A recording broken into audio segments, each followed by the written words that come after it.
This is Growing Up Aspen with Andy Collin, Chris Pomeroy. We're starting season 2. Where Are They Now? Where we catch up with some of our old schoolmates. Today we're here with Missy Brinkman Greis. I remember my first job, I was 12 when I had my first job. So, and it seemed like it's so weird for the generations now to have a job at 12. What jobs did you have? And do you have any idea? Do you remember like some of your progression of your work? Yeah, I had my first job was obviously what we all did, selling the newspapers, right? Yeah. Going down, getting the Aspen Times. Yeah. And then my whole shtick was go straight to the pub. And it didn't matter then. You didn't have an ID. You could just walk to the bar. Yeah. So I could go into the bar, and 9 times out of 10, I knew half the people in there because they were the same people that were at my house or Darlene Bear's. Yeah. At the time, was it like 10 cents? Yeah, 10 cents. Yeah, 10 cents, 10 and then cents? sell it for Okay. 20. Yeah. And they're giving me dollars. Yeah. Here's $1 or a quarter, Yeah. right? Yeah. And then Keep your run back change, down, kid. like toss down Main Street, get another stack. Yeah. Right? But that was my first job. And then I worked at Haagen-Dazs. Oh, okay. Cool. Yeah, the one that was downstairs on Yeah. the From Fast City. Across where the Wheeler. kind of bends around. Yeah. Worked at Haagen-Dazs. There was a guy there, and you guys, sorry for 1 second. I'm just trying to. My battery is pulling so hard. I think I can do it this way. Sorry. I came in Technical with fully difficulties. charged.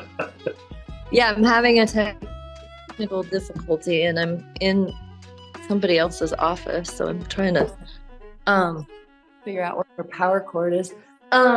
Anyway, there was a guy there that was a manager, and he was a drug dealer.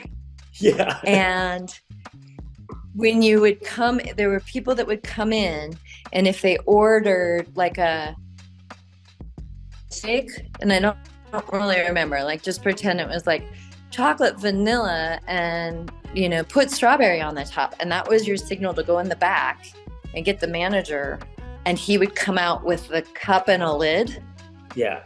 and hand the person. Wow. And that I was 13 Yeah. probably. Yeah, that was my second job. And then I worked at Bonnie's. I worked at the Aspen Ski Mart. I babysat a lot. I babysat and do you remember the Hansons? Steve and Sally Hanson? Yeah. The Hanson Construction? Probably. Yeah. I babysat for them and the Whitmers who own the Mother Lode Ooh. and the Potvins. So I had like a Potvin, a Whitmer, and a Hanson kind of every summer. Yeah. And then there was one summer I had Max and Mimi, who are my godbrother and my godsister, but they were tight with Oliver and Kate Hudson, and they were the same age. I had Goldie and Kurtz too, Yeah. plus Max and Mimi, and I had my Subaru, and one of them would call to sit in the front. I mean, these are they're kindergartners. Right. One in the front, in the back, seatbelts, Yeah. no car seats, Yeah. no, right? Yeah. And I would drive them out. It was the best high school gig ever. And college, my first summer of college, like drive them out to the Snowmass Club and lay by the pool while they took tennis and swimming Oh, wow. for hours. Yeah. I have to tell you, you just reminded me of a very cringeworthy experience I had on the bus coming up from. This is fast forward. I think we were living in Carbondale at that point, or Basalt or somewhere. And I came up on the bus one morning, and it stopped at Old Snowmass to pick up Kate Hudson and her brother. What did you say his name was? Oliver. Oliver. And Goldie and Kurt were dropping them off. And as the bus stopped and the kids were putting their skis on the bus, all the people on both sides of the bus like went up and basically pressed their faces to the windows. Like, oh my God, it's Kurt and Goldie.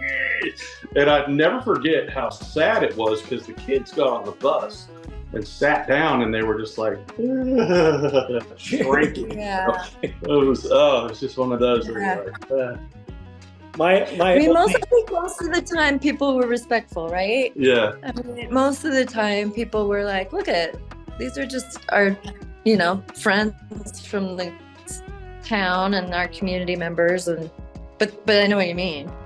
There was that unwritten thing, where you just kind of let them do their thing and, or whatever. Yeah. They're just people like anybody else, My only experience with Oliver was that I was holiday season. My dad is the most impossible person to get a present for. He's just not easy to find something for. But I found he traveled a bunch and all that stuff. So I found this little attaché case, or this little toiletry case thing that would probably be pretty cool. And I just wasn't sure. So I was going to go scope around. And it was in the baggage claim. And as I come back into the baggage claim to go get it, I'm literally 10 feet away. And Oliver runs up real quick, grabs that exact bag and runs over to Goldie and says, I want to get this for Dad. And I'm like thinking, dude, I can give you 20 things that Kurt would like. You cannot give me one thing that my dad would.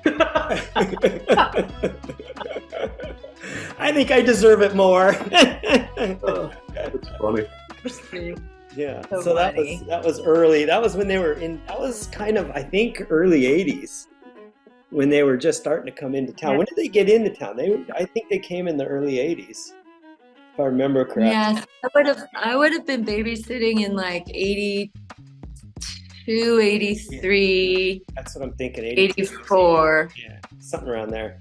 Yeah, because I had a driver's license in 83. I was late. I was young for our class, so I didn't get my driver's license till junior year. Oh, okay. So 84. Okay. Thanks for listening to Growing Up Aspen, a Joiner's Table podcast with our classmates. We'd like to thank the Aspen Times and the Aspen Daily News for letting us include some of their materials in our book, Growing Up Aspen, Adventures of the Unsupervised. The authors would like to thank you. If you're interested, you can check out our book at twistandturnpress.com or